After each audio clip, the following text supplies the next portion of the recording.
In this video, I'm going to show you how to recharge your solar powered devices in the most efficient way.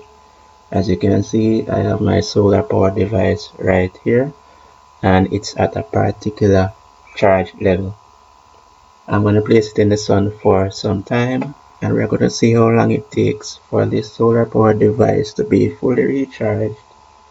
Then we will discuss how to effectively do this with your devices as well. While we wait for this device to be fully charged, let's look at another device that's not solar powered and see how it is recharged. Now I have taken the liberty of only discharging this device to about, let's see, 75% of its capacity. We have 4 strokes here, so 1 stroke has been discharged, so 4 out of 5. Am I correct? No, I'm not correct. I'm short by 5%, so it's actually 80% capacity. So I've discharged this device at 80% capacity. Now, I experimented with this before, but I'm gonna do it again. Usually when I discharge a device like this with a capacity of over 20,000 milliamp hours, I can use that 1 stroke to power one device that has a battery of 3000 milliamp hours or more. So that's like a medium sized tablet or something like a Samsung Note 9.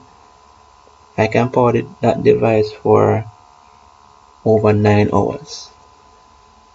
That's amazing. And the technology is not that new.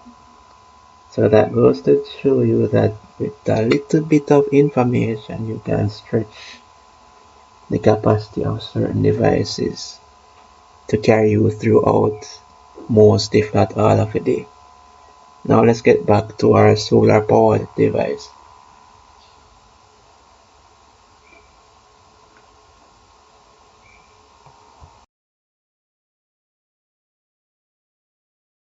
This device is now fully charged, but I wanted to tell you that I had charged this at 5 a.m. this morning and 4 hours later it's fully charged. It was just below or just above 80% capacity, and in 4 hours I got back the additional stroke. So if you understand how to use your devices efficiently, you can get them charged up in less of a time as possible than say if you had discharged them to zero completely.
shows us what happens when we charge during the day. I recall that we put the power bank to charge at around 11 a.m. and the manual says that between 11 a.m. to 3 p.m. the atmospheric mass is that, and the intensity of the light waves will be at 1000 watts per meter squared, and the temperature is 25 degrees Celsius. So those are the ideal conditions under which my power bank will charge efficiently. Now I think that the atmospheric temperature may have been a little bit low, so the conditions were